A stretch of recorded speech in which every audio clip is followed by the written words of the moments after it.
So let's see if this will click forward. Or Josh. Josh is not here. Okay, yeah. Adult supervision. Yeah. Okay. We did this last time. We did this last time. Okay. And I think nothing else can be done. There we go. Okay. So yeah, again, I appreciate everyone coming out and braving the cold for this meeting because we have a packed agenda. So up first, we're going to go through the geotechnical study. We've been able to go boring on site, know a lot about the soil conditions. So Rhino 1 will give us a summary of the borings. We'll go an update on the community process, where we've been with our previous two meetings and where we're going. And then we do have kind of all the site options summarized from our discussion at the last meeting. So we're going to go through the site options. We're going to talk about the priorities that we heard at the listening session and the names at the last meeting. So run through those. And then basically overlay those on the site options to help us evaluate the scenarios. And then the two activities we have planned is in basically as a group, talk through all the scenarios and come to a conclusion on what the top two recommendations are going to be moving forward. And then we have character envisioning to feel like what is the right development that will be here in Gearhart and make sure the character and design of the building connects with your community goals. So that's our agenda for today. And with that, yeah, I can turn it over to Rhino 1. Hi, everyone. I'm just going to give a brief overview of the geotechnical conditions on the site. So we drilled a boring here in the middle of November, and you guys probably must have seen it out here. So the boring was drilled right here, the fire station. We went down about 100 feet. So basically we sample the soils every 5 feet going down. We take samples out, which is called like a standard penetration test, and that tells us the resistance of the soils to loading, to seismic events, and all other kind of good data that it provides us to make some informed decisions on the site itself. Just a quick summary. So based on the boring that we did, and then also looking at the geologic literature out here. So the soils under here are quaternary sand deposits, they're sand dune deposits. And then at depth, we think we hit the siltstone and claystone, which is part of the Astoria Formation.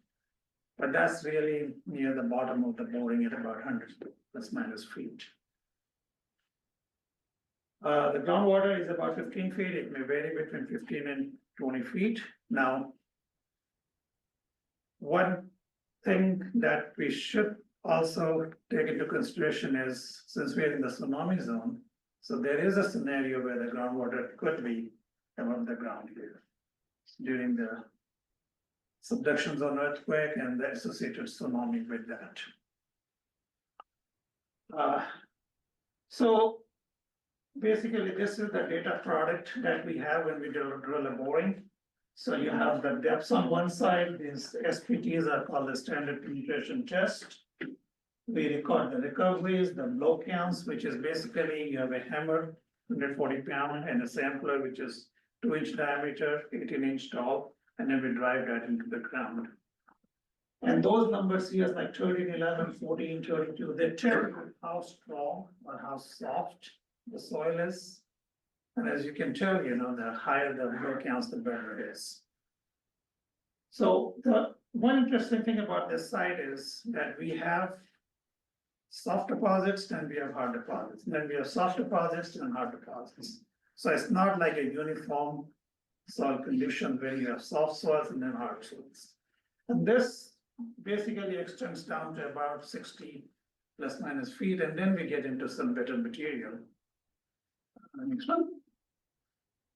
So our task here was,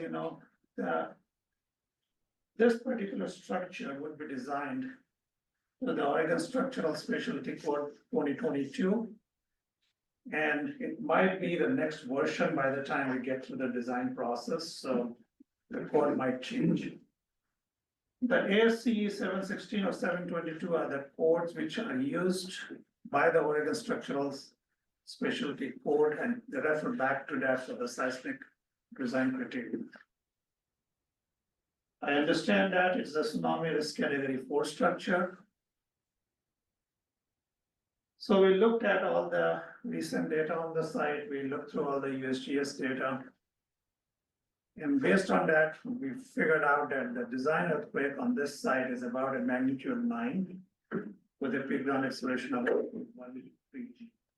Now, anything above 0.5 G is a pretty high acceleration for the buildings to sustain.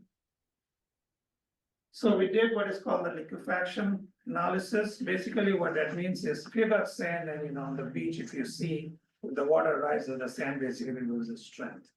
So that's what we see here, that as the water comes up and there is shaking, there'll be excess water pressure and the sand will basically lose strength. So when it loses strength, we think that the settlement would be on the order of 4 inches, it could be as much as 10 inches.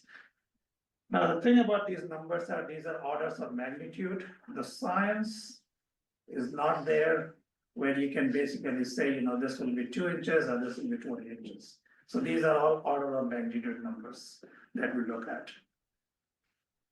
The bigger concern on this side is the lateral spreading, which is basically how much the ground can move in the horizontal direction.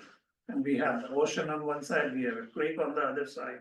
So when we hit the ground with an earthquake of that high of a magnitude, with that high accelerations, possibility that the ground will move is more detrimental to the buildings and the site than the vertical movements. So the code that I mentioned specifically say if we have hazard of that magnitude, we cannot use spread footings to support any essential structure. So we have to look into like ground modification or deep foundations. So we did look at deep foundations. The concern with deep foundations is for buildings like this, for bridges, we'll have no concern, we'll go with like a big 10, 12-foot drill shaft and build a massive structure to support a bridge. But for buildings, the amount of the foundation needed kind of makes it cost prohibitive and it becomes uneconomical to do deep foundations for these magnitudes. So what we think is the better option here is to do ground stabilization, which is basically we take a big auger, we drill down, and then we inject cement into the ground and mix the soil in situ. So basically we are mixing the soil and making it a better product as we bring the auger back up. Again, it's not a very, it is more economical than a deep foundation, but it is not a very cheap system either. So this is just a typical layout, and this is based on the work that we did in Manzanita for their city hall. So we built a similar system out there. The soil conditions there are not as bad as over here, because here we plan to go down to about 60, 65 feet. Over there, we were about 45 feet. And then the area here is probably a lot larger than what we did in Manzanita. So in a nutshell, that's a quick overview of, the geotechnical work, the concerns that we have, and, the couple of remedial options that could be used. Questions? I do. You're talking about lateral spread. What is the chance of that happening here, though? So now that is let's see, it's a very loaded question. So the way that we look at stuff is more on the probabilistic basis. So when you look through the ASCE or the codes and the work that USGS does, so they look at all different kind of seismic scenarios. Now the closest source out here is the Cascadia subduction zone. So the major earthquake here would be the Cascadia subduction zone. And the history has shown that, it's like once every 350 years. Some studies show it is like once every 500 years. So I don't know the answer to that, so. Okay. But if we look at the current state of knowledge and the current codes, we are required to design it to that earthquake. Okay, So that's that magnitude 8.9 that I showed before. It may not happen in our lifetime or even in the next generation, but at the same time, it could happen twice. But the only one that I'm aware of in the recent days was the Alaska earthquake in '64. And then I think the one in Venezuela or somewhere recently started. thank you. So just so I'm clear on what you're saying whether there's a high chance or a low chance, it doesn't matter because the code says that if there's any chance, You have to build design to it. this standard. Exactly. That's the standard that we have to hold it to. Is that per state of Oregon or the United States government or the county or who? So, made that? so there is the International Building Code, which is, which is used in all jurisdictions in the US. And then the Oregon has their own code, which is the Oregon Structural Specialty Code, which refers back to the IBC. And then that refers back to the ASCE, the American Society of Civil Engineers. So they have their own code. So yes, so it is. So the governing is the Oregon Structural Specialty Code, but it refers back to the IBC.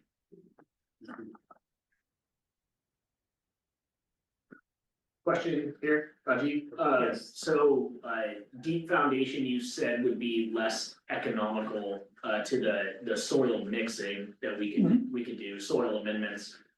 Would deep foundations, would those include like rammed aggregate piers? No.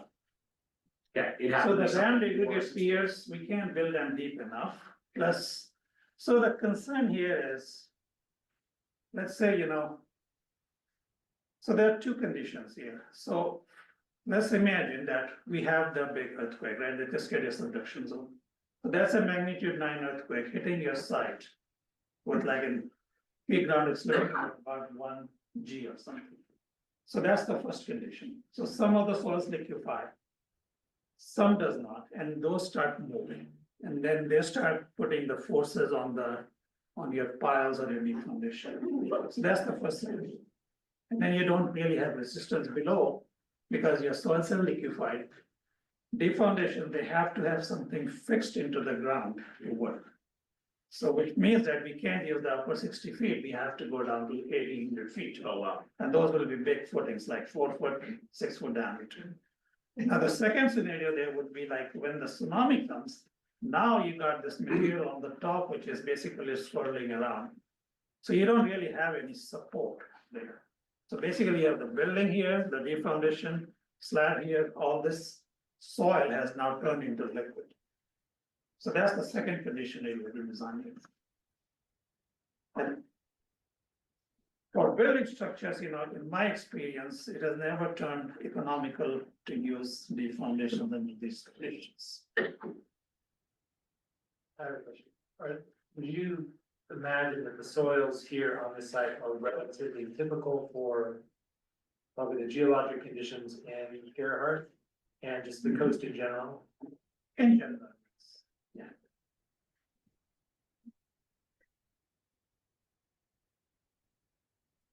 There real data from experiences that shows how the soil amendment works in situations like that? So let's see, that's another interesting question. So, we have done a lot of soil amendment, lot of deep foundations. But the fact is, we haven't had that many earthquakes. So we really don't know. The modeling is there, the theory is there. We know we need to do this. But yes, if you're looking for real verifications, there is really not that many case histories. We So, should have no evidence that it doesn't work. Exactly, that's true. so this is, that system's not being used in California or, No, they're being used in okay, so I mean, Yeah.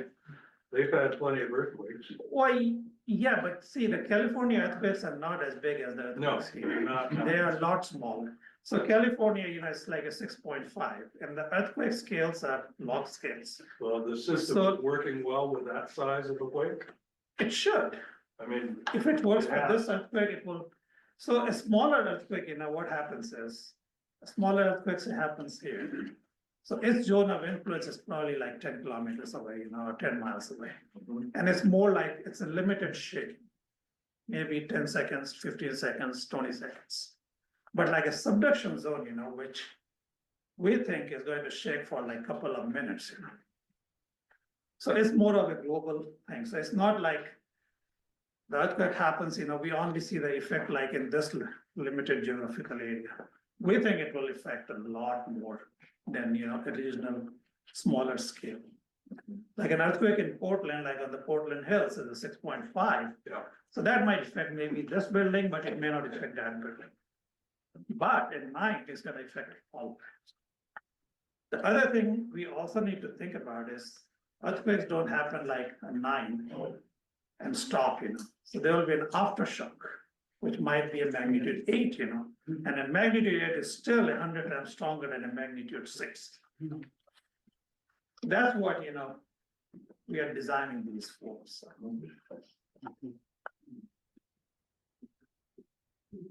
But yeah, like, actual evidence, we don't really have that. We hope we don't have. The water treatment facility was built with this same sort of thing, the critical infrastructure rules changed. So underneath the tennis courts, we have about 50 of these piles that are holding up 250,000 gallon water tank underneath the tennis court.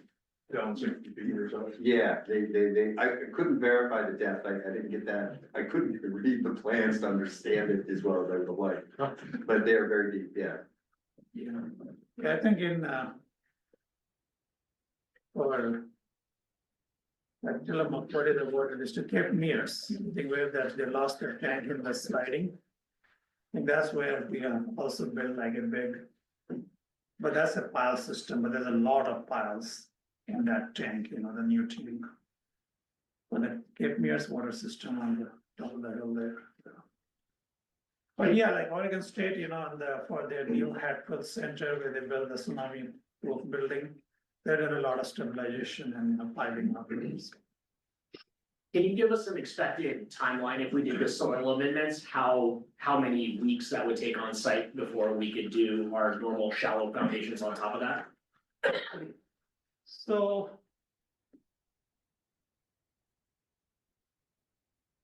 It depends on, like what, if we have, what size building do we have, like, it's 19,000 square feet? So something like that, and we go out, so. It might take you, maybe 3 months.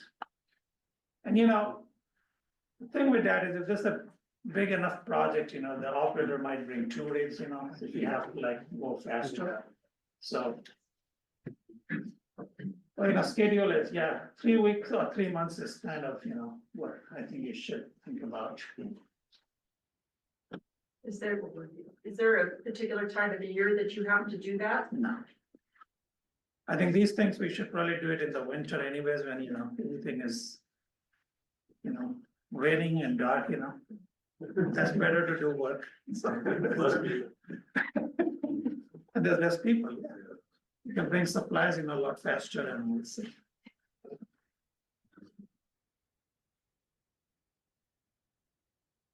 Yeah, most of the deep foundation work is done in the winter, because we can do the work, we don't really need good weather to do that.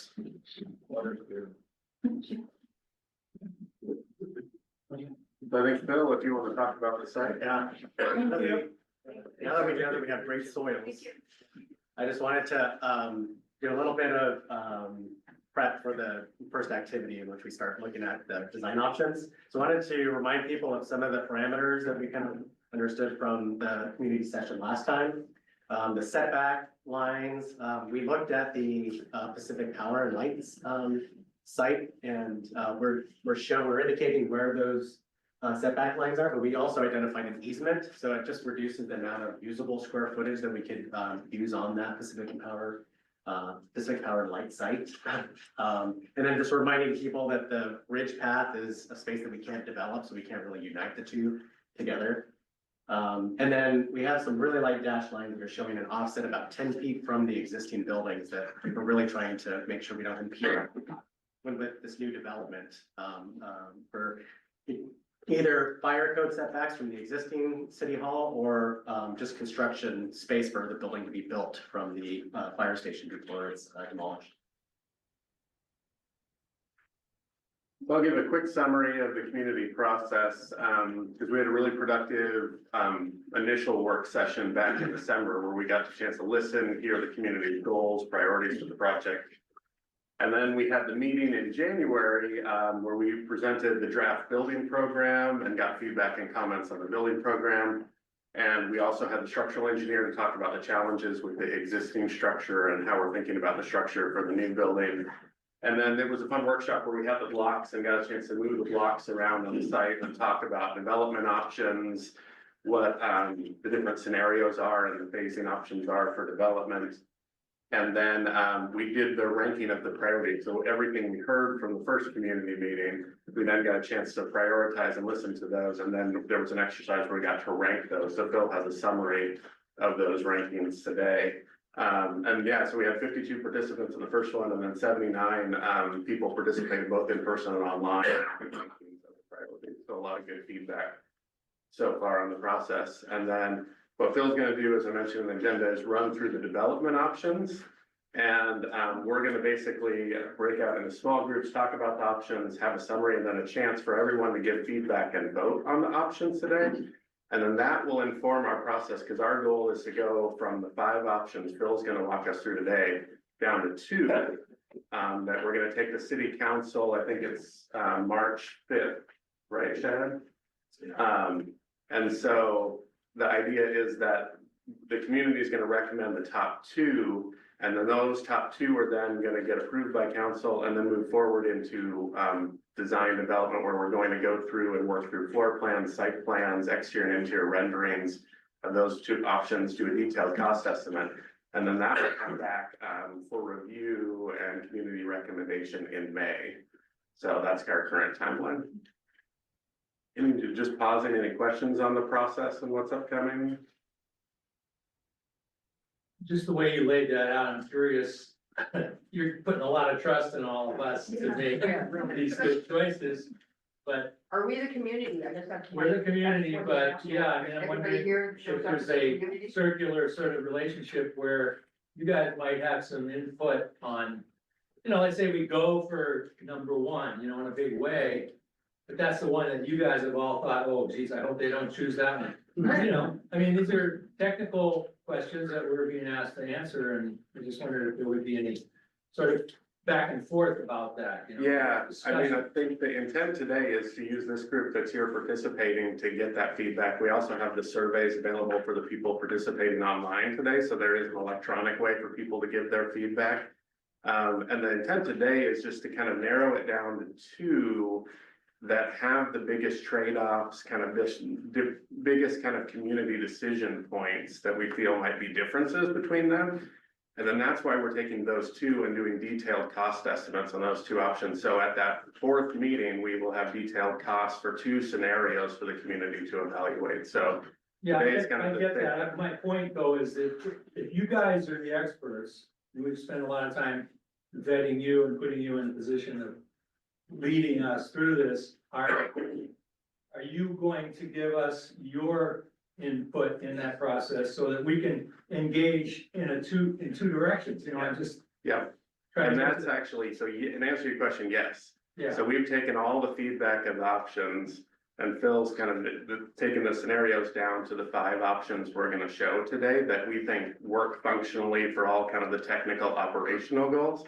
And then we're gonna overlay your priorities that we've heard from you on top of that as a lens to help us review and kind of filter that information.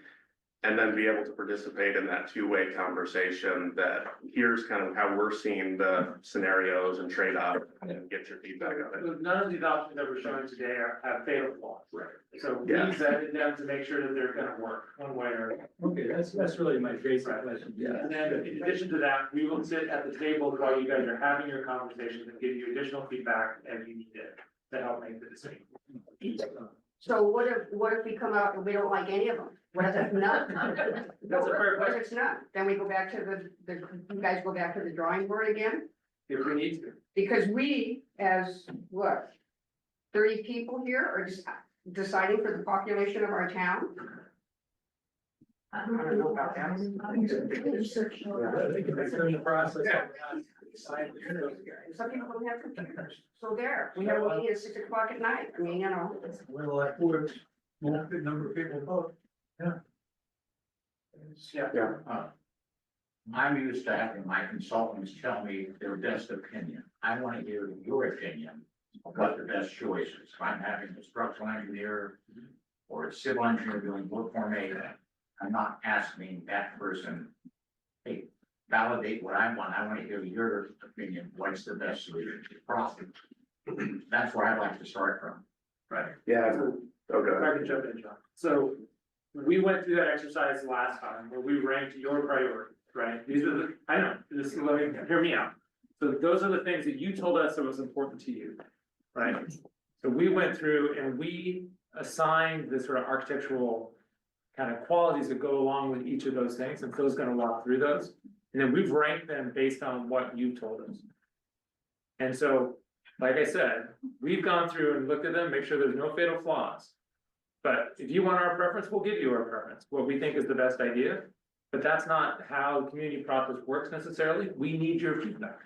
And yes, there's only a small sampling of people here, but that's the best we can do within this process.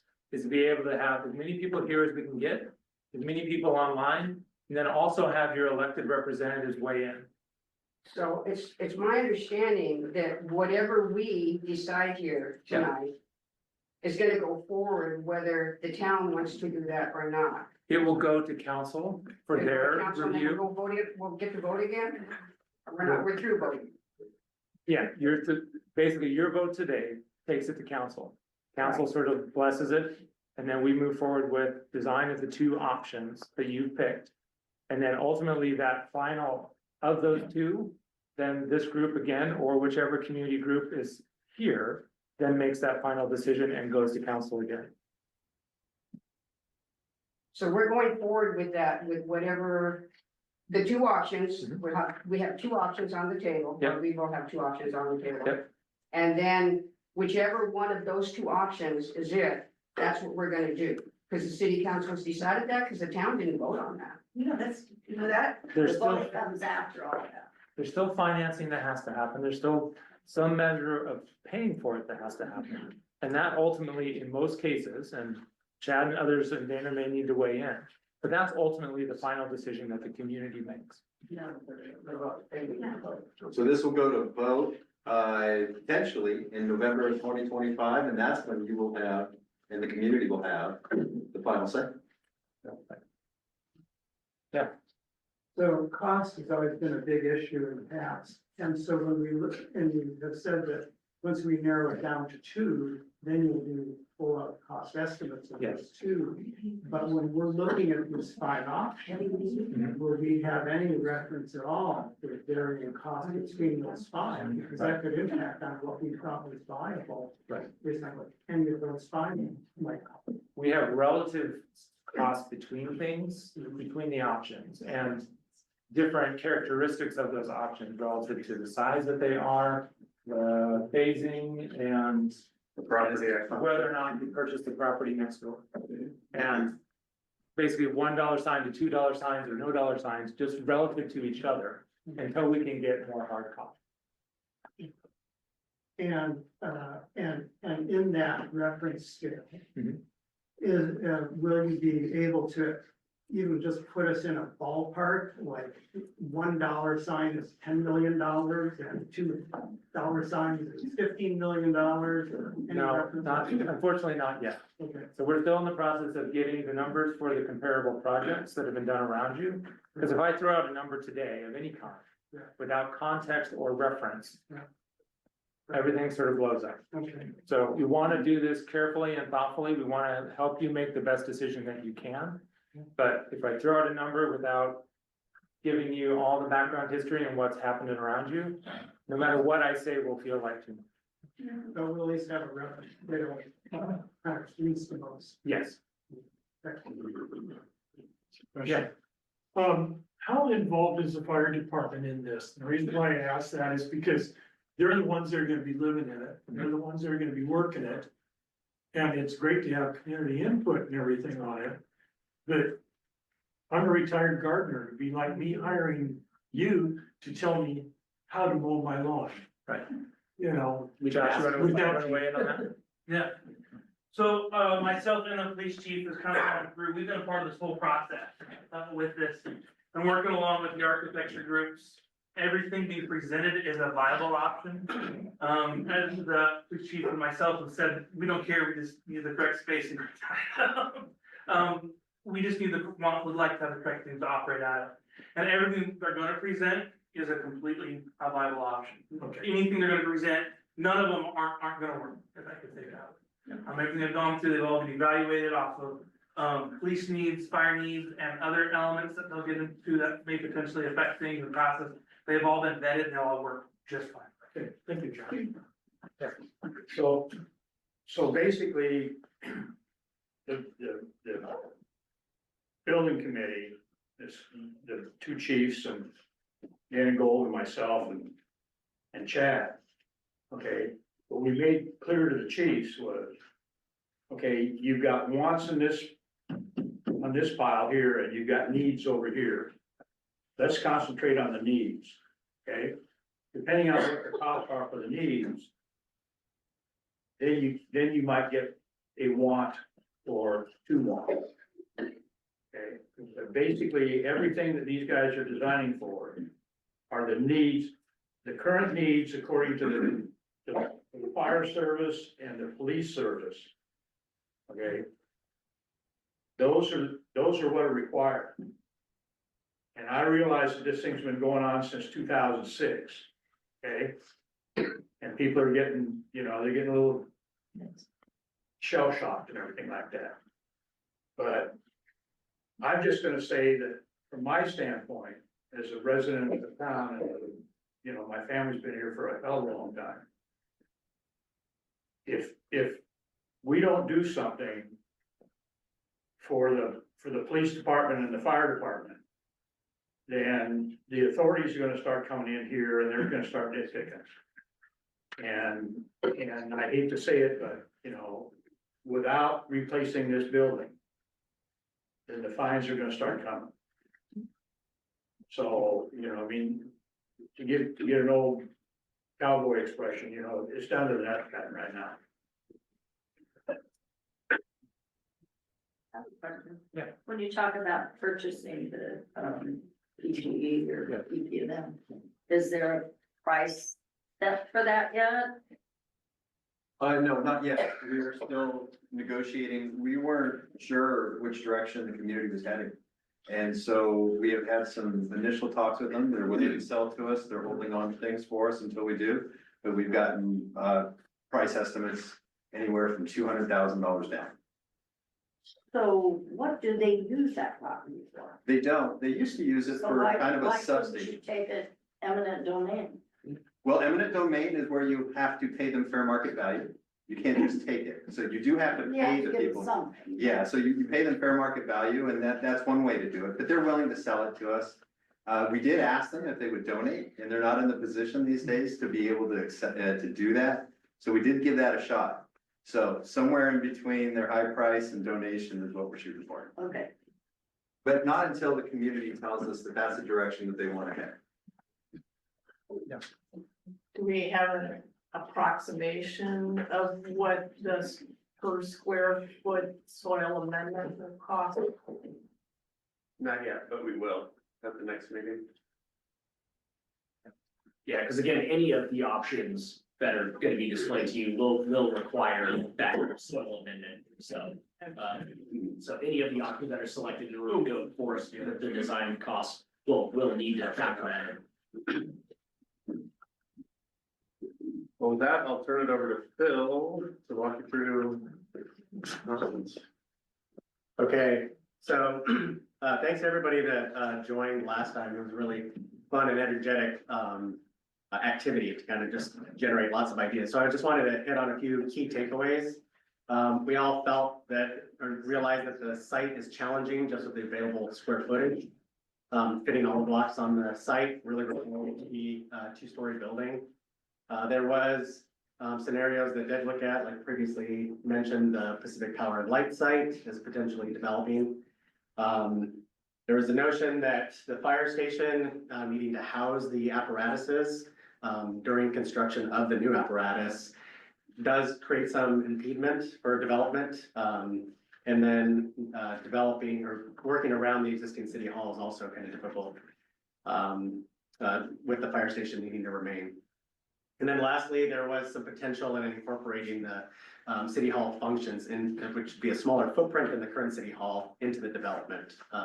So we took all those findings and then developed all of them. So all the ideas that we're presenting are essentially one way or another generated in this committee meeting number 2.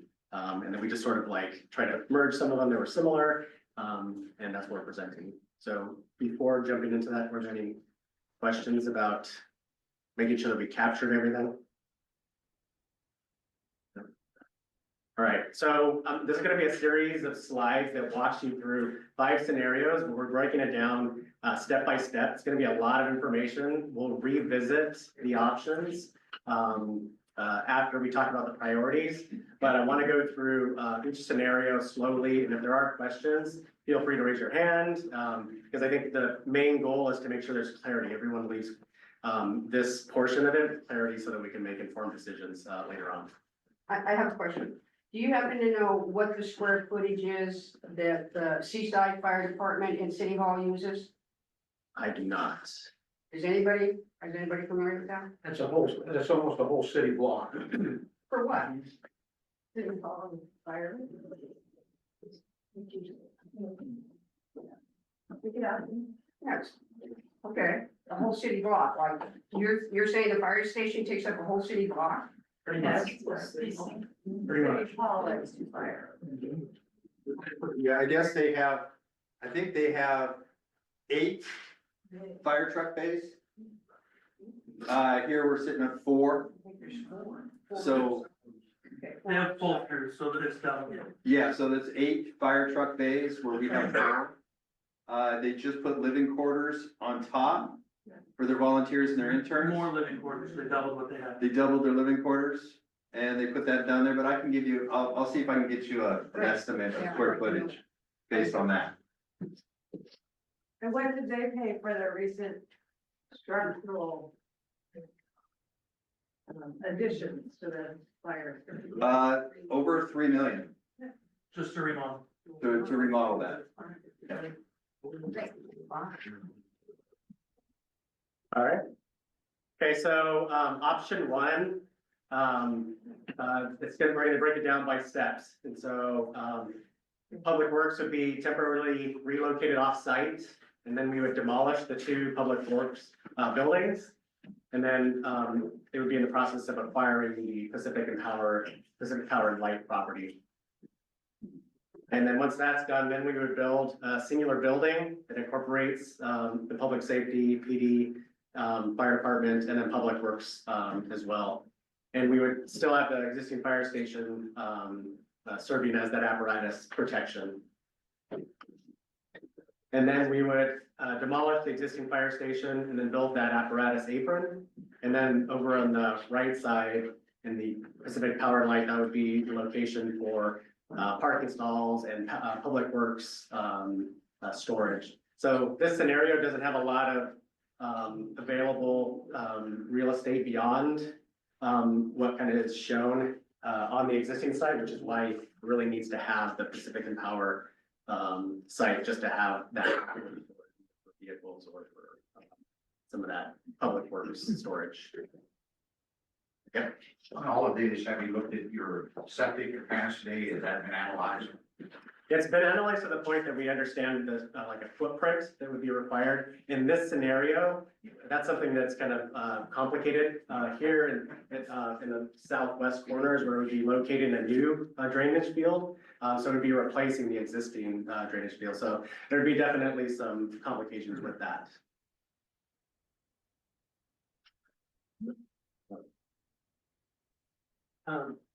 In this scenario, it looks like the public works building is off in the corner, but if I remember from those, these diagrams, they was sort of the apparatus space like the fire.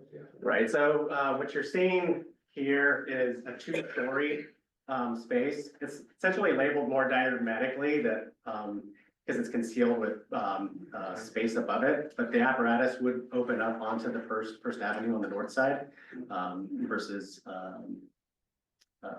over on Pacific Way. And by two-story, you mean the height of two-story, but it's really just a loft for storage. It wouldn't be an occupied second story. Like this is. But tall.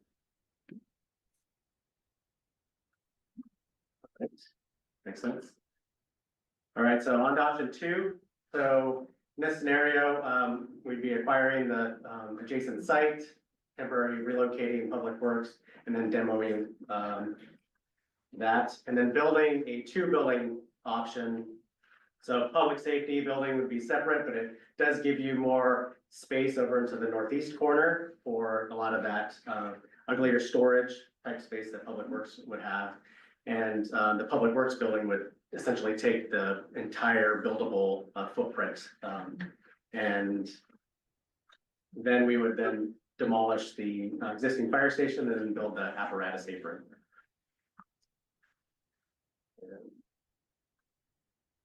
And so you can see there's now more developable yard that's in the northeast corner. It would still have access to the fire apparatus bays on Pacific Way, but now Public Works would also have the apparatus bays access off Pacific Way. To a savings, would the public works building, they wouldn't need to have the pilings, would they? Underneath it? I think we would not have to be built to a separate facility standards. Right. And so we would have to look at what the actual foundations are. They probably would not need at least as deep of footings or So piling. possibly, Yeah. the savings. Yeah. Jack, have you had conversations of just doing a quick fundraising thing for the $200,000, so it's not an issue about the land for public works in the city? That's great, thank you. Yeah. I know you've been wonderful. We have, and actually a couple of the counselors, including Paulina, has been thinking a lot about that. And talking to some of the people that are out there, so yeah, we'll definitely be on top of that, once we have a good plan. But if we just start off saying, or you think you can raise $200,000 to get something that allows you to public works at a separate building, I would think it's a no-brainer. Okay, Yeah, thank you. who cares? I don't mind being, I'd like to have land so you can do something. Now, that's an option. They don't have to say, it's not an option. You've got it tied up, so you know for less than 200 grand. Yeah, you can control something that now allows you to have a free public works structure that you said you needed almost 4,000 square feet for your public works buildings. Right, a little more. Yeah, the plan is to work that into our budgeting process this Yeah. year. Yeah, and just for reference, the question earlier, how big is the Seaside Fire Department? It's 16,000 square feet, 8,000 square feet for their city hall for a total of 24,000 square feet. Yep. So is all the parking plan for all the street? In these scenarios, the parking would be on site. We'd be providing the 7 spaces. On the site here?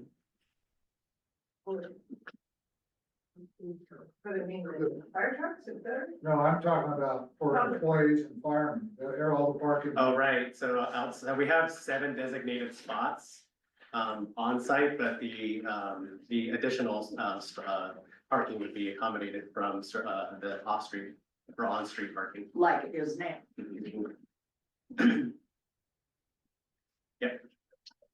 Forgive me, I haven't been to some of the other meetings, I tried to catch up online, but, I literally just finished about 30 minutes ago, a lecture by Bob Carson, who's my former geology professor at Whitman, and Gearhart resident as well.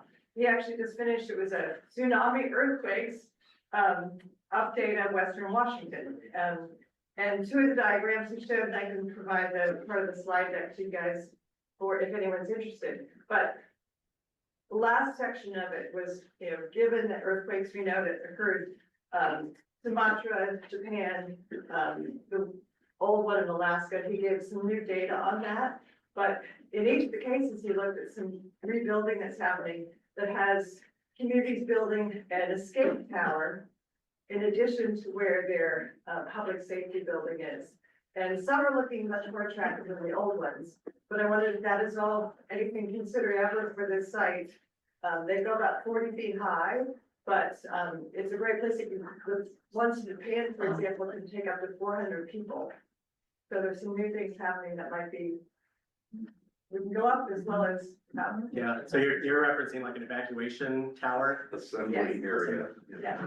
Right, so, we know where the maximum tsunami high water line is. Yeah. And, the height of our building, the second floor and above, would be above that. So I think as we start developing these options, that's something that we want to consider. And how many people could fit on that floor? I don't Oh, think yeah. we know that yet. It's still pretty early. Okay, thanks. All right. So option 3, would be acquiring the Pacific and Power Light site. And as your first, move is to build the, Public Works building on that site. And then it would be temporarily housing the, fire apparatuses to be enclosed and protected. And then it would give you the opportunity to demolish the fire station and the Public Works buildings, the existing building. And then develop that site essentially more free.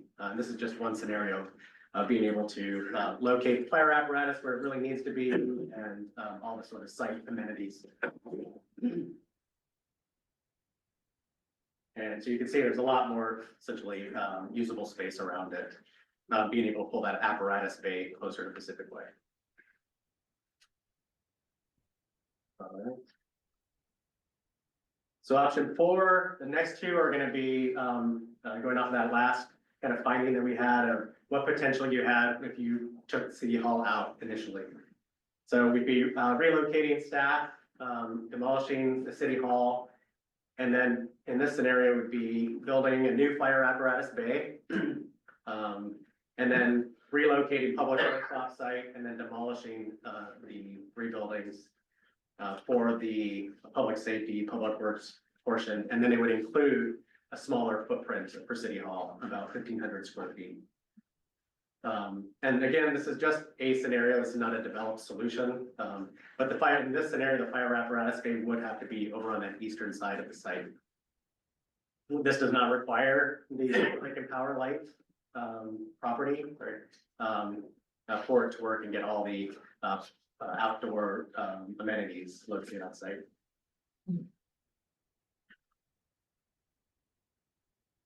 And so then in this scenario, similarly, we'd be building Public Works as the phase 1.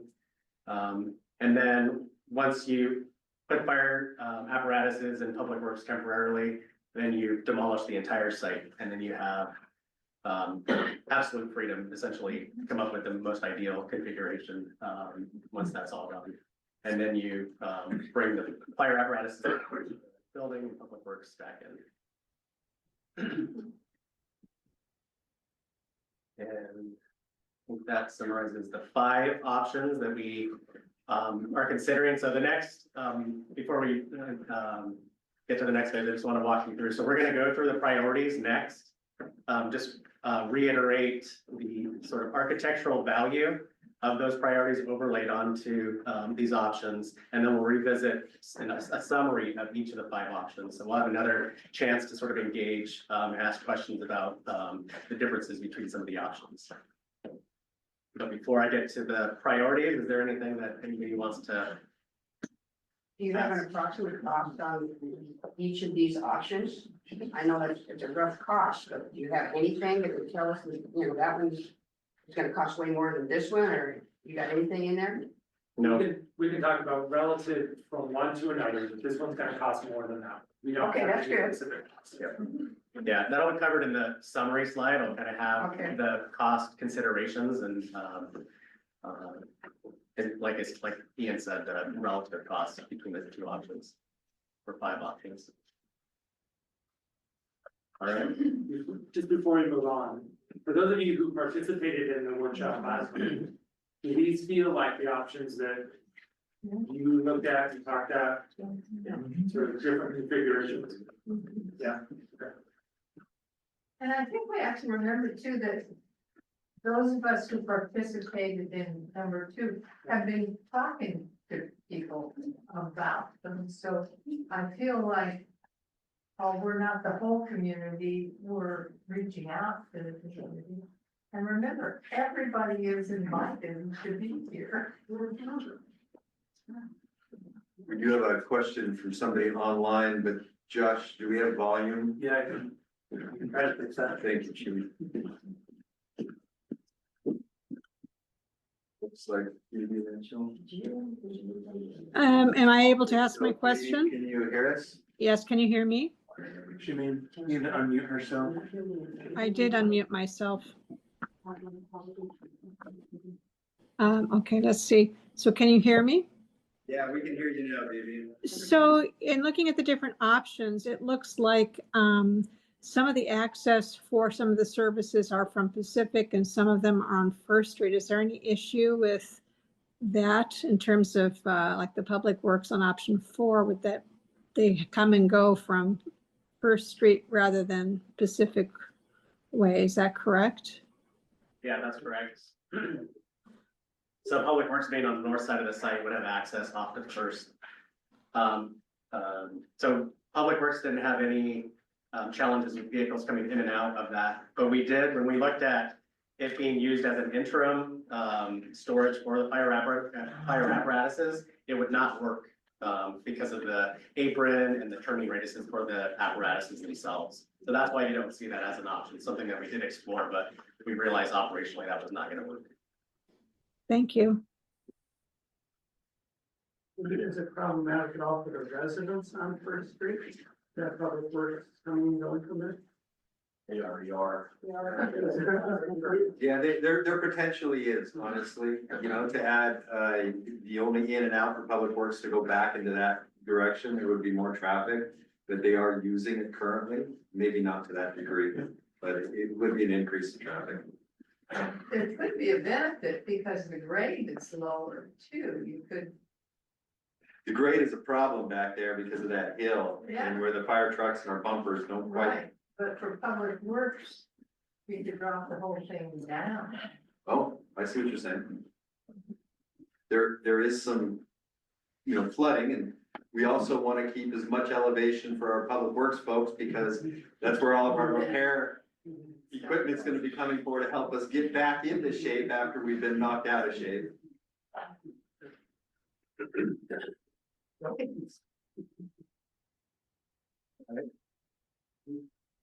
There was a question about the water plant. Do you want to ask it? Do you want to ask? I was just wondering on the second story of the plant part, is there space up there? Is there equipment in there?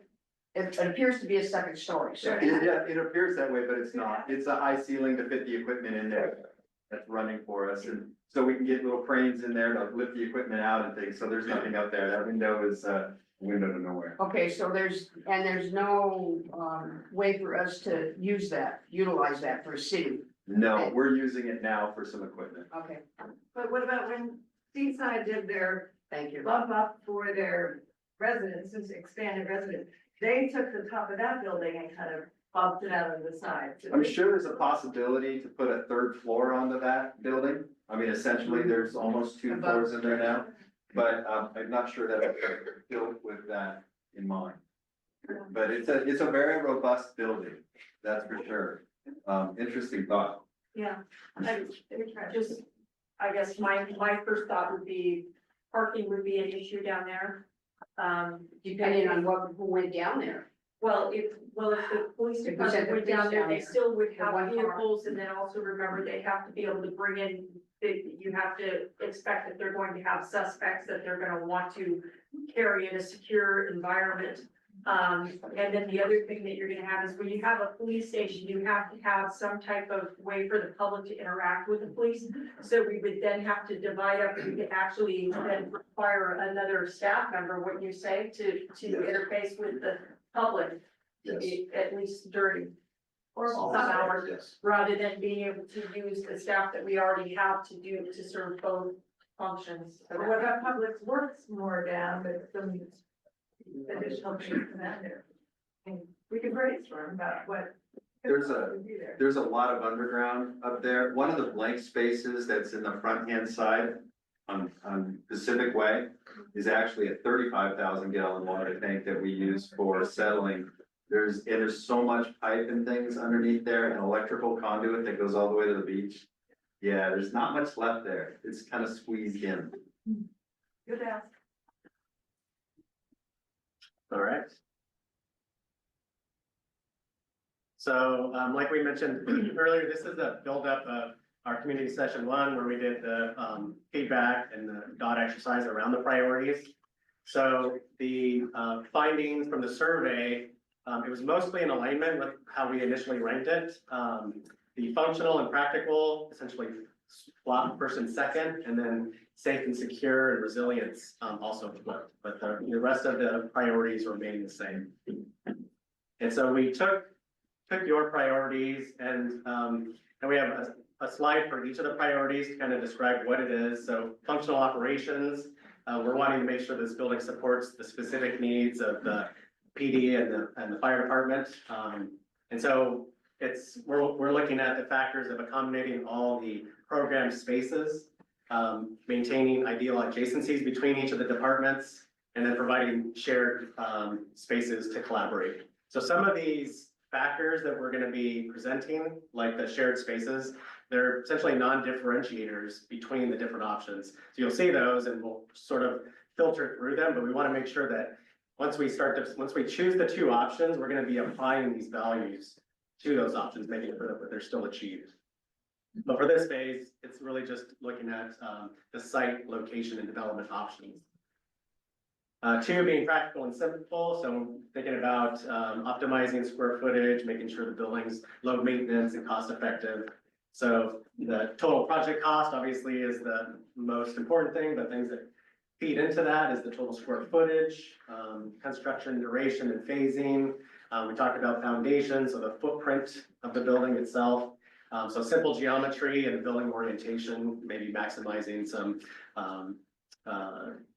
more passive ways to heat and cool the building, so that we could save some money. Safety and security, so providing a workspace that prioritizes security for everyone that works there and any visitors. So controlled access to sensitive areas, safe ingress and egress for emergency vehicles, and then just a safe environment. Resilience, so we're making sure that the operations of the facility are still functioning after a seismic event, tsunami event, and as mentioned before, the evacuation tower is also something that this building could provide. So community resilience. The departments being able to be responsive and available. So access to arterial roads. So all scenarios, the apparatuses are going to be directly connected to Pacific Way, so that's not a differentiator. Response time is not a differentiator, and then the protection criteria, it's essentially the same. But we're going to want to make sure that as we develop it, that we're thinking about those things, like the distance from where the apparatus bay to Pacific Way, there could be, a difference between them. A building that's dependable and solid, so durable materials, the ability of the site to allow for future flexibility or expansion is another important factor. The building being transparent and open, so strengthening trust between the departments and the community, making sure the building's universally accessible, feels warm and welcoming, and then is, the entry is at least visible, to the public. In the community, so reflecting the character of Gearhart, fostering civic pride and aligning with community values, making sure the architectural style fits Gearhart and is timeless, not trendy. So those are the 8 priorities, that, these are your priorities, and then now we're gonna overlay them onto the options. So pros and cons. So I want to kind of just organize everybody to it. So in the upper right, we're showing the key considerations, advantages of the plus symbols and the minus symbols with maybe some drawbacks.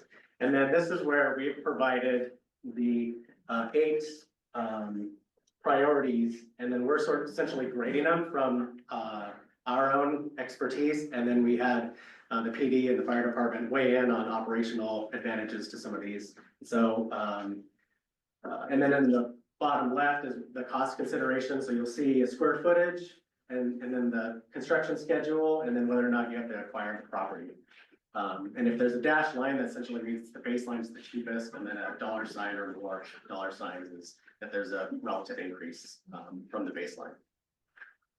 So option 1, a single building, simple construction phase, phasing. So, you know, having the building occupies, it's relatively quick relative to these 4 and 5.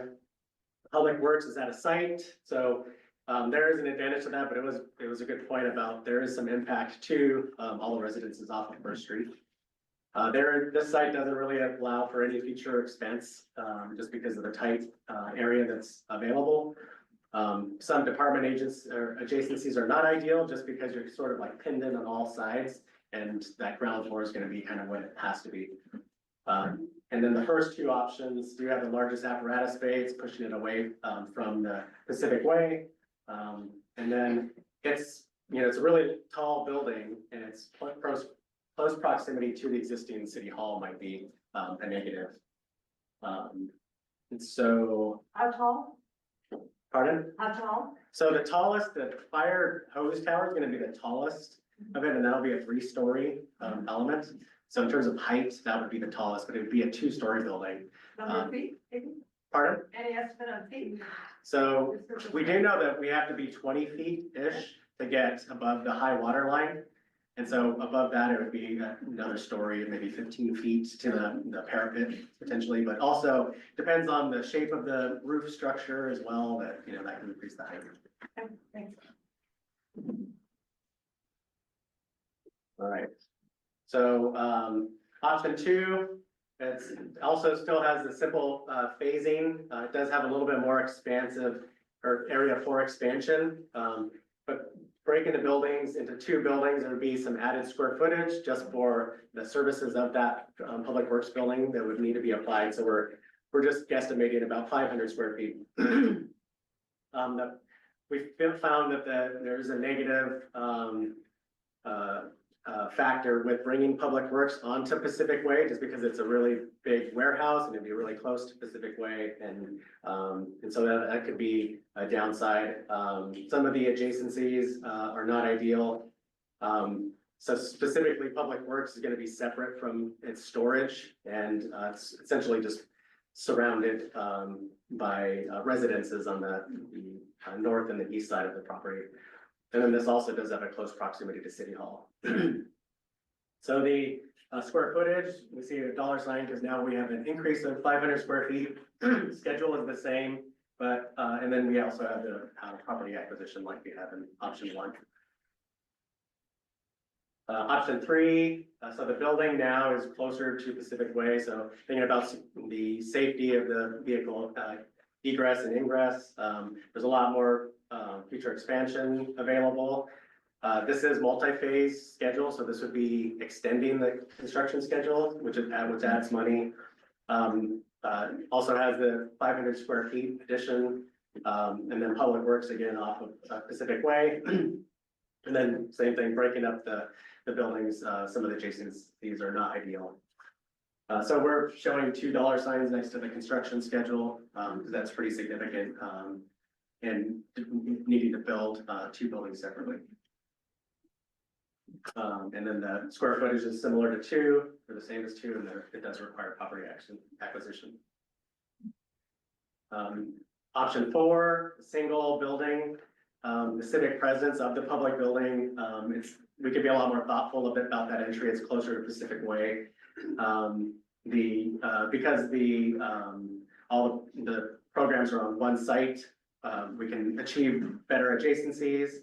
It does allow for future expansion, with available space on both the east and the west of the building. This does have that multi-phased construction schedule, so it's an extension there. And then this would be adding a total of 1,500 square feet with that city hall function being incorporated. So the square footage is higher at to the 20,700. And then you have that same cost increase with the multi-phase construction schedule. And then no property acquisition is required in this one. And then finally, option 5, so the fire and department and police department, their adjacencies are achieved. Public Works is still off-site, so that's maybe not great. This allows for future expansion. And then we have the drawbacks of the schedule, square footage, and additional square footage with City Hall. And then Public Works in this scenario is off of Pacific Way, which we found is not ideal as well. And then you get the cost considerations of the higher square footage of 21,000 square feet, multi-phase construction schedule, and then this does require the property acquisition. So, Where's City Hall on the number 5? so City Hall would be incorporated into Into that, right, yeah, so it would be essentially not anywhere where the apparatus space is not gonna be located. So that's Public Works then? And what is Public Works is on the right side in the Okay. Pacific Power. I mean, right, that's right.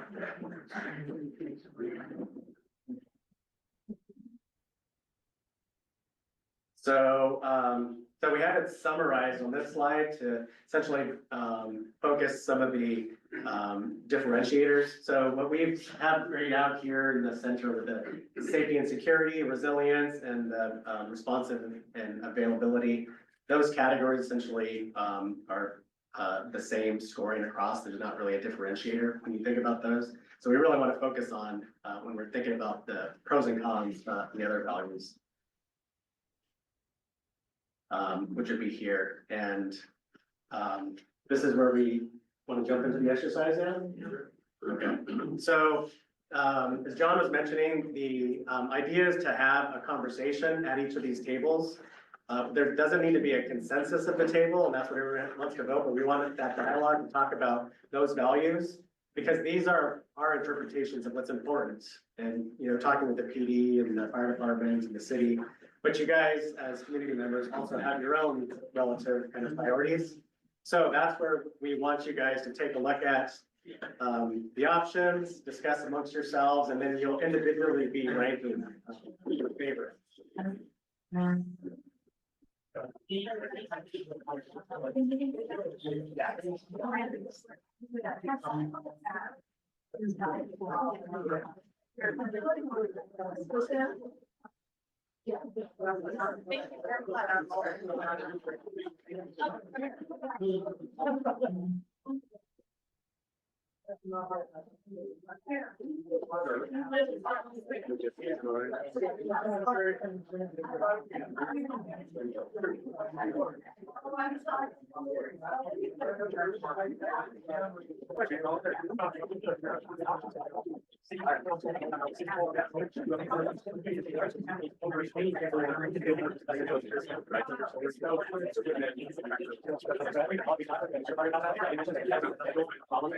Okay,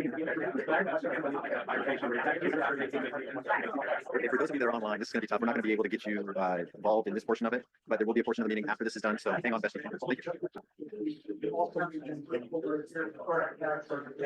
And that's an area that was. So that's what our. Right, and it's like, once we touch lane, the footprint file, then that's what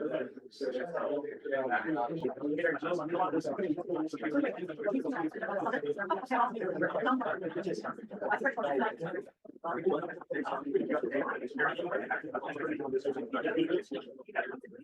yeah, so we don't want to take this conversation, we simply.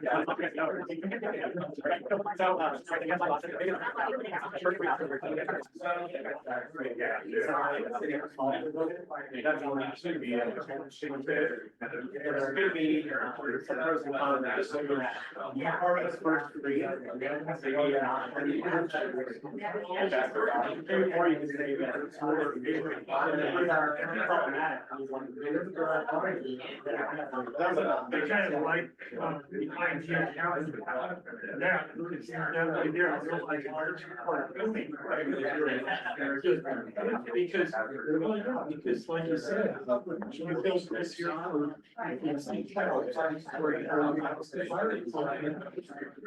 Yeah, they never before.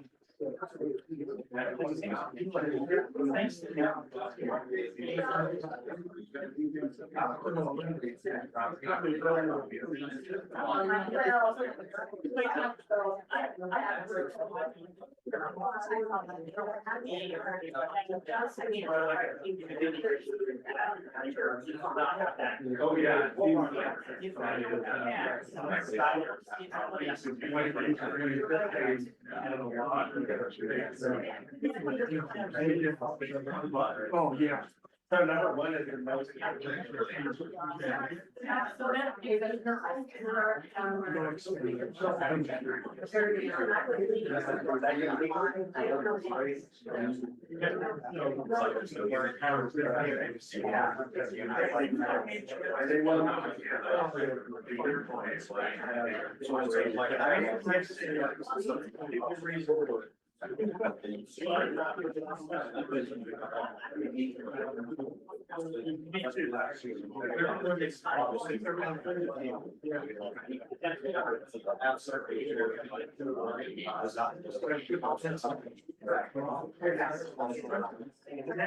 Well, what we're doing.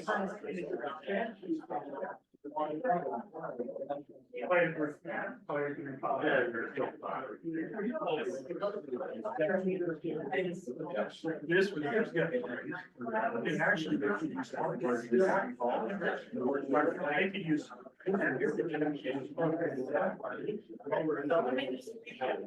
You said 5, It's right now.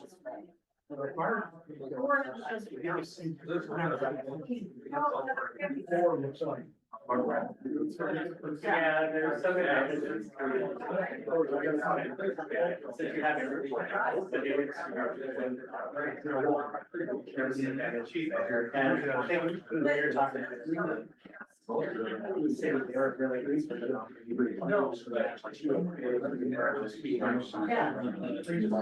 But, right, we have. Right, so you can still build, that's essentially why. I think this is a big that is definitely. You're looking at it more practically. There is more.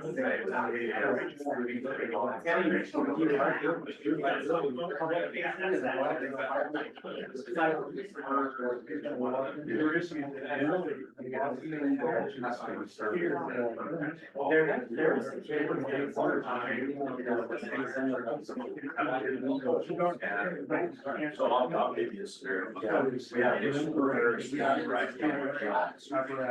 I don't have the insurance system. Sorry. That's a good point. I think about expanding the fire ramp. This could actually be looking.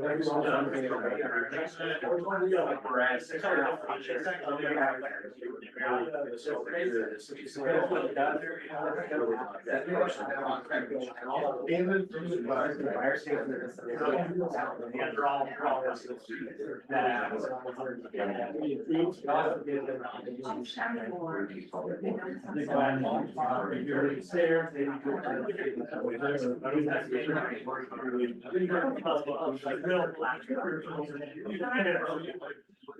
and then.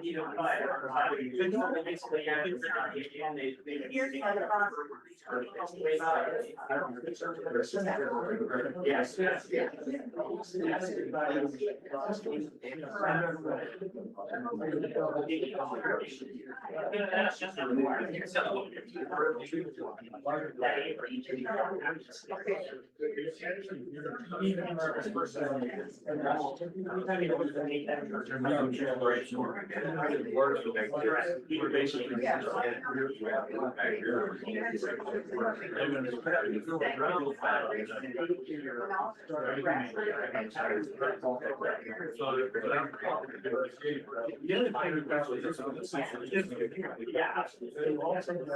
All stays here.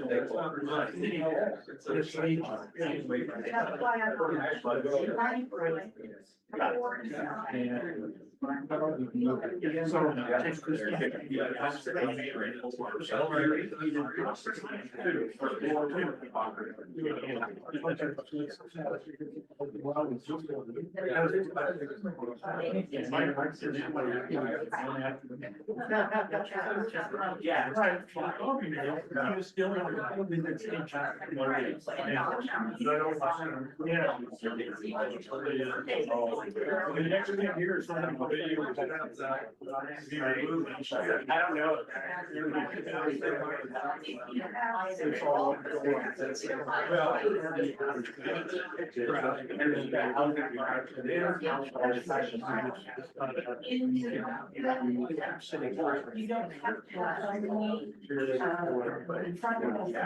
That's true too.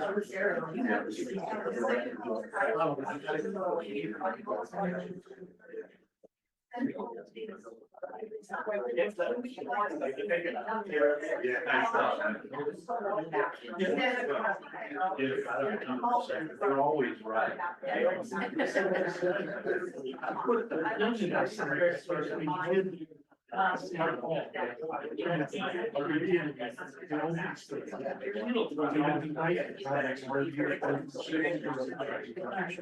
Because there's times. Right there. You know what, I'd rather not say that.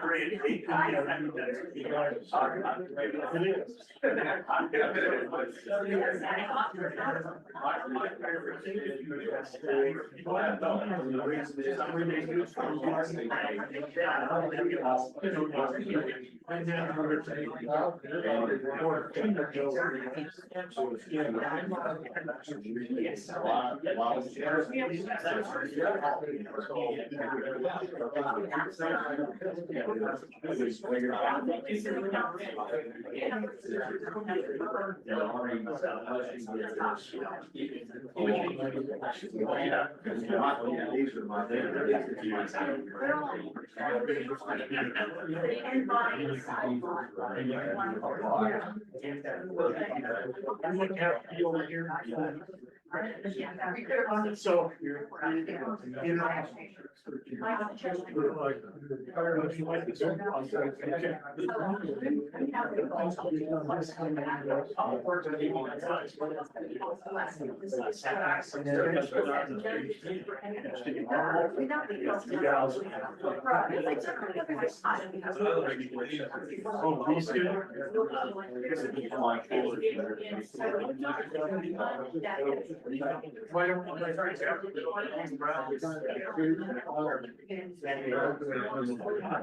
Well, the other thing about this is everything goes down.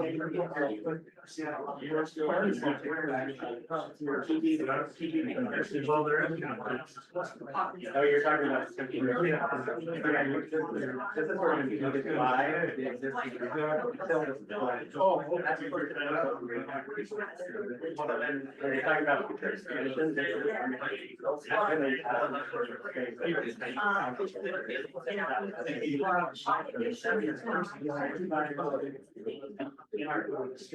Come up with that. Right. So you can, everyone can be evaluating. Reference, so, right, we don't want to go away.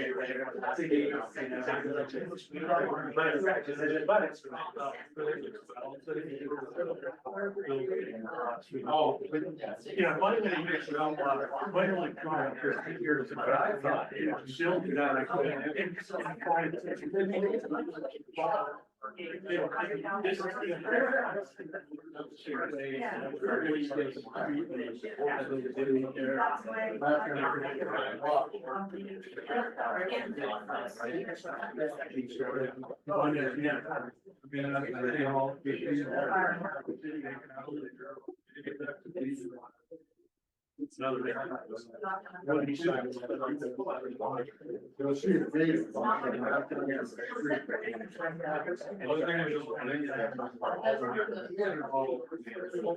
I know. That's my.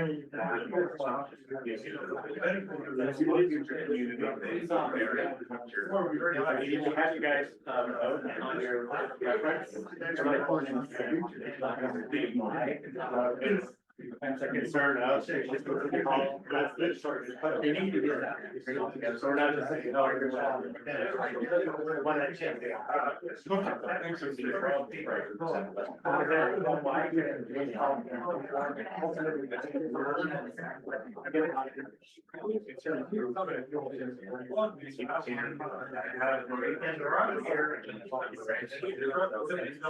My line is.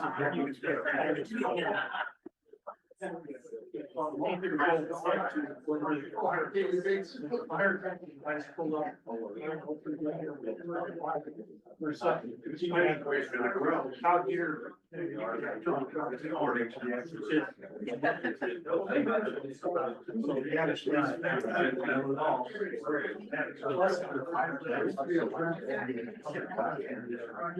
And if we can make the city more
Oh, you're talking about community.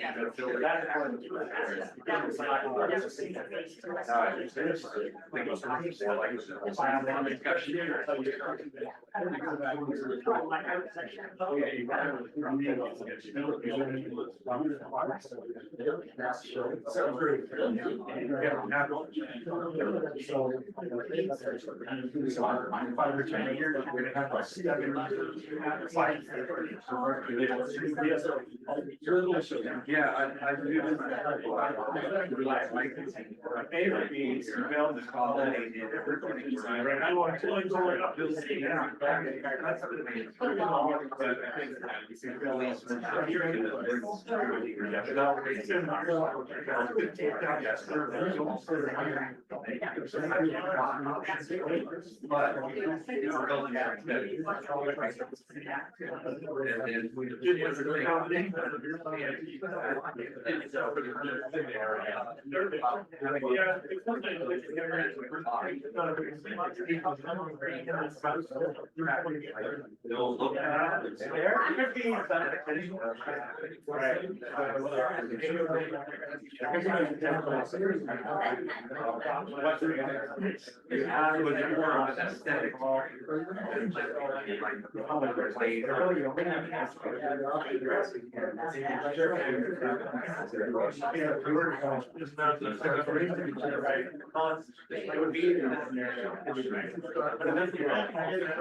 You just can't build on top of the drainage.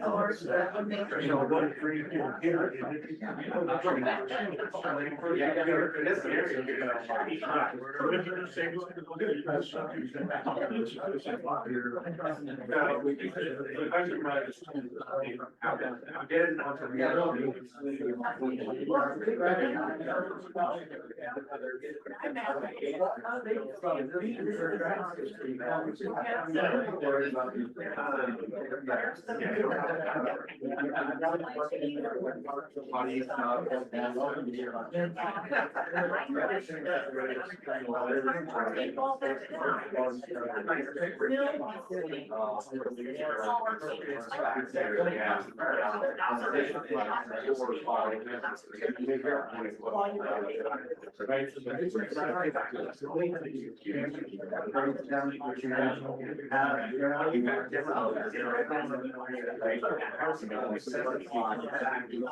Maybe not. All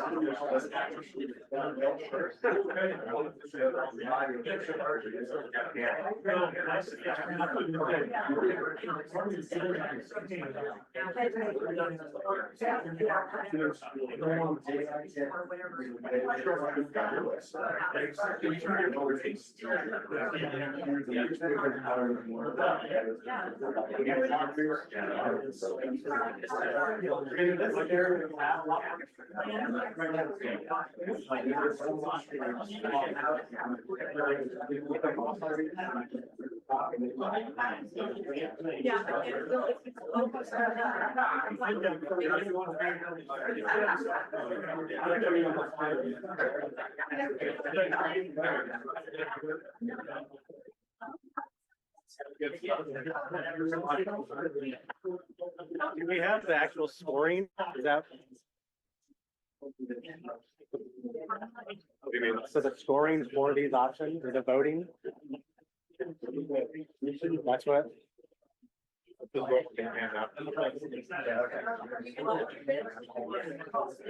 Yeah, but do we want to have a summary discussion before we go? Yeah.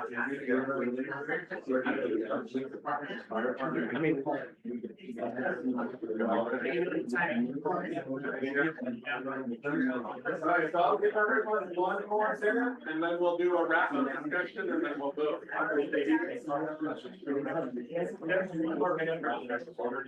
We want to hold. You get a filter nice.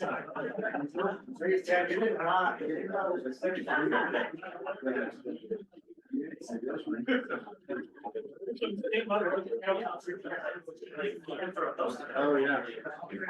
Yep. Sorry,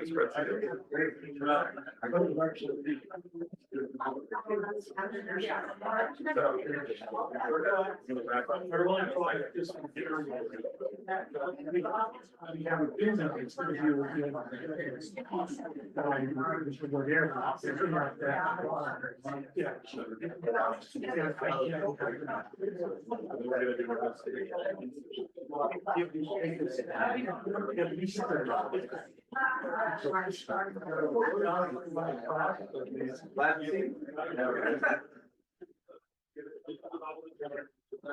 This one here's going to slightly more, because this build's already.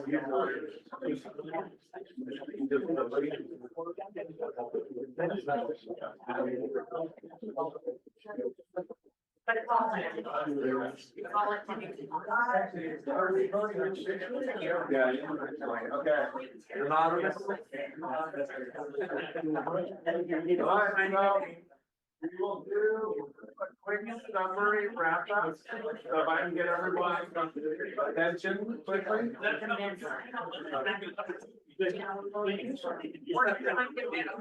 Yeah, exactly. Okay, folks, we're ready to transition here.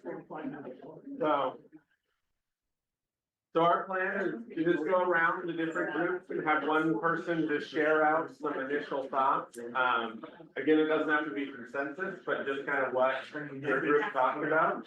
And then everyone has a form, so it's your chance to individually vote, and then we can drop those votes off up here up front, and that will help us inform the community's recommendations. So I guess starting with this table here, does anyone have any initial thoughts? Anybody want to share?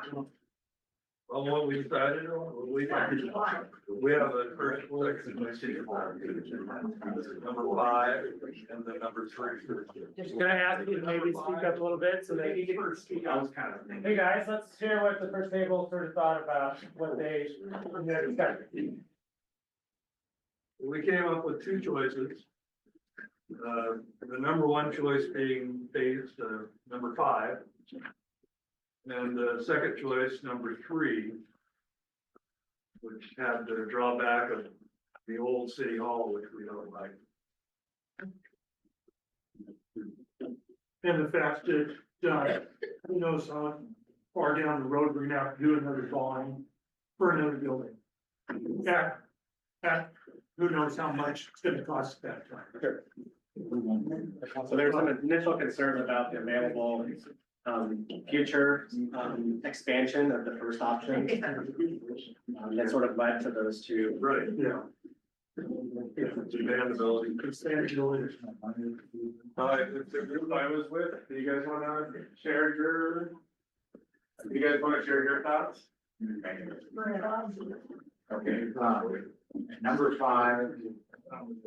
Our daughter, public works, back to the building. It can be a temporary storage space during construction, waiting for equipment. Buy the lot, land bank it, and we can cap a space to do a public meeting building in the future. It's not part of any bond issue or actually a plan, but we control that for the future. Basically, 12,000 square foot public meeting room that can be broken into smaller spaces. And something the community really does need. Okay, that's all right. Yeah. How about this, sir? We didn't really come to a consensus ourselves. We kind of, Ian helped us and he helped, illuminate more of the pros and cons of each of the options. One thing we discussed was the consideration of having a separate public works building on the PPNL site close to the street as the first thing people see when they drive into Gearhart, a working public works warehouse, kind of space, maybe wasn't gonna be the nicest thing to do for downtown Gearhart. So we were looking at options that didn't put public works there. That was kind of what we spent a lot of time talking about. I think given that, I think maybe we're leaning a little bit on option 4. Yeah,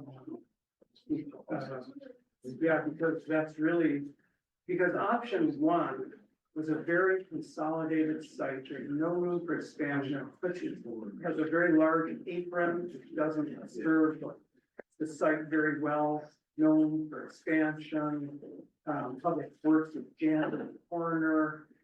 So, without putting public works over on the extra site, that leaves you with option 1 and 4, and 4 seems a better choice. I think our table is kind of general agreement that line of thinking. Great, thank you. How about Richard?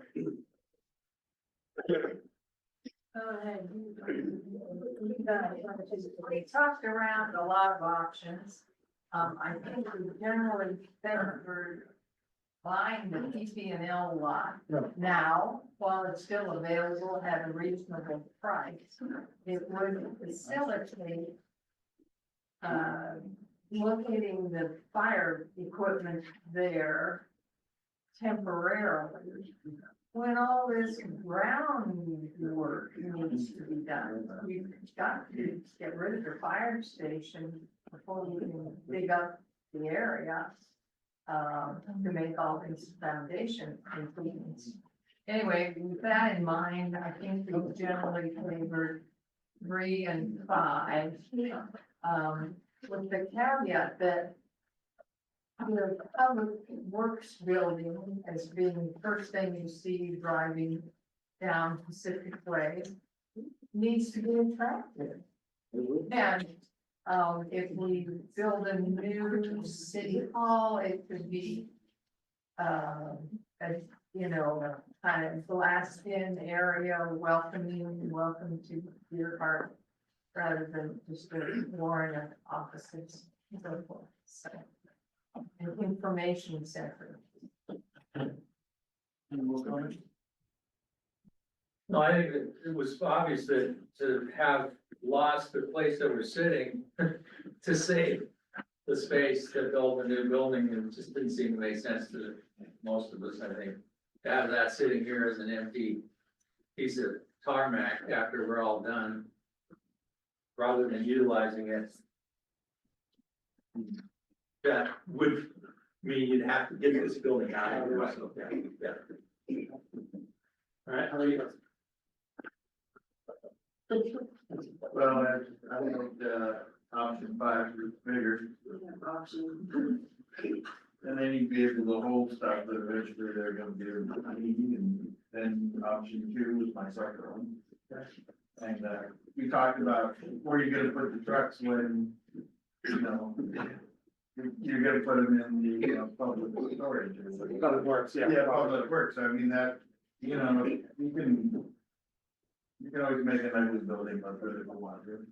We trust. Yeah. Cedar shakes on it, what the hell? So this feedback really helps us. So we have 2 bins up front, one to return your voting on the options, and then one to return us the feedback on the survey. But we don't want to stop there. We do have a second activity that, And before we do, we've got 2 people online as well. I think we have Dee Dee and Dad that were on here.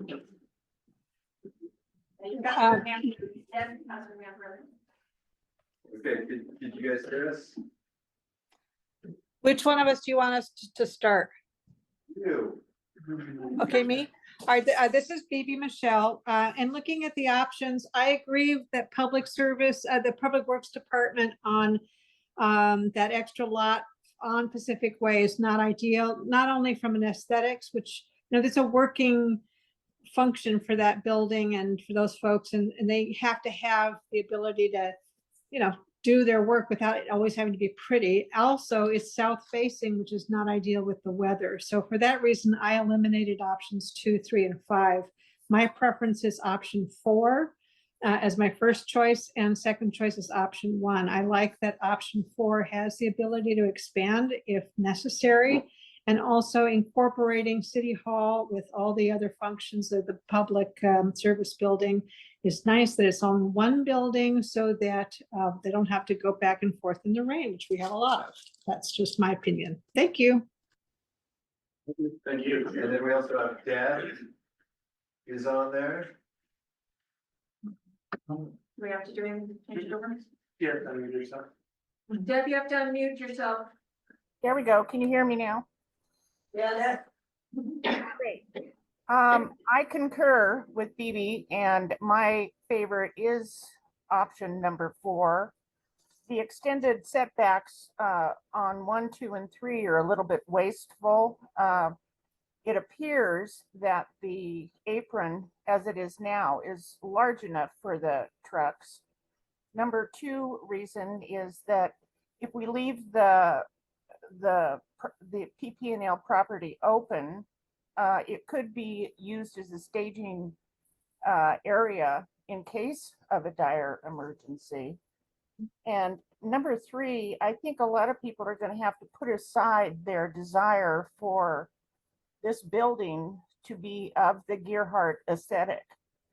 I mean, a flat roof of that square footage would be a great area for emergency access for people. So it's going to have to be a trade-off. This is not going to be another Gearhart hotel. This is a fire station public service building.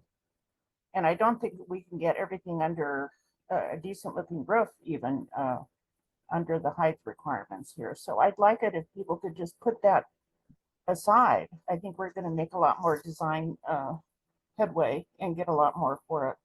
Thank you. And then we have one more with Randall. Yeah, I just wanted to raise the question or concern that the Public Works building, to me, could be located farther off-site and more out of sight of the main thoroughfare into Gearhart. I don't know if there's not another piece of property available, but as long as we have to buy property anyway, move it back and out of the way.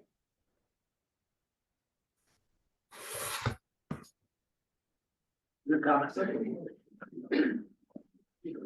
Is there anybody else online? I can't tell you, Christie question. Chad, is there anybody else online? I think that's it. What does that say right there? Oh, Dan. I think she's a second. Okay, yeah, I think we went through everything. Okay. So for people in the room, they can drop their forms off up front, and then, but before that, I'll let Ian introduce the second activity, because we want to get the character development right for Gearhart. All right, so we have an exercise to do today before you leave, please. What you'll see over here on the right are basically a series of images. When you're designing a building for a community, you don't really think about a style of some kind. We're not talking about a Cape Cod or a Craftsman or something along those lines. What we are trying to do is find something that fits what you feel Gearhart is to you and your community. The other piece of what we're trying to do is to remove personal preference from the design conversation. If I was to pull people around the room what their favorite color is, I'd get a rainbow. We don't want this building to look like a rainbow, right? And so what we're asking you to do is that you'll find the images are somewhat abstract. There is some architecture in there, but we're really trying to get at the character and quality that you want represented in this building. So it is a little bit more of an abstract exercise. What we'd like you to do is there'll be a series of Post-it notes. What colors do we have, John? Red and green. Red and green, pink and green. Green is anything that represents something positive to you, and red or pink is anything that represents anything negative to you.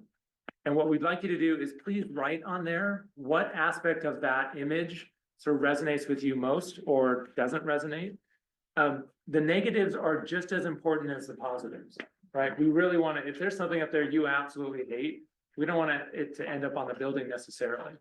And so we want you to sort of take some time, think about the things that are really positive for you and then really negative for you. For those of you online, there is a survey. Do you have a survey? Yeah. Okay.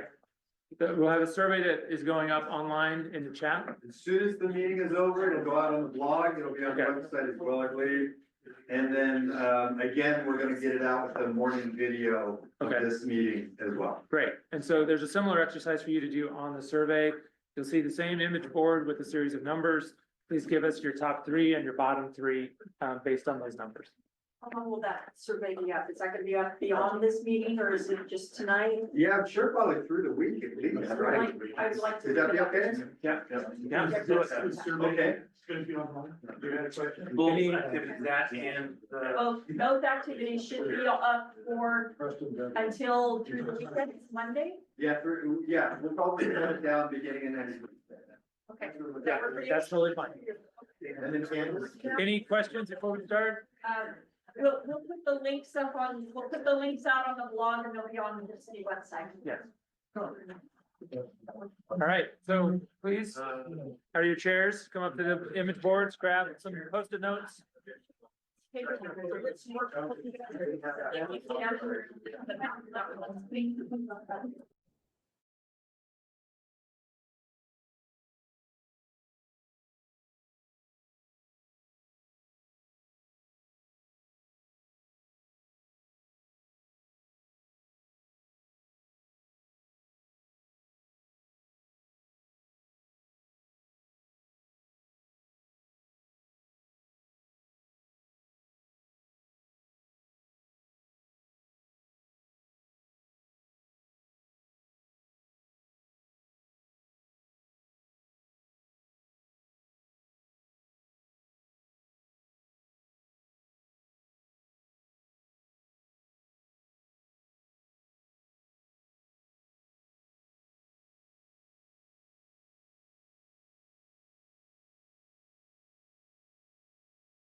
Pretty certain about the lighthouse.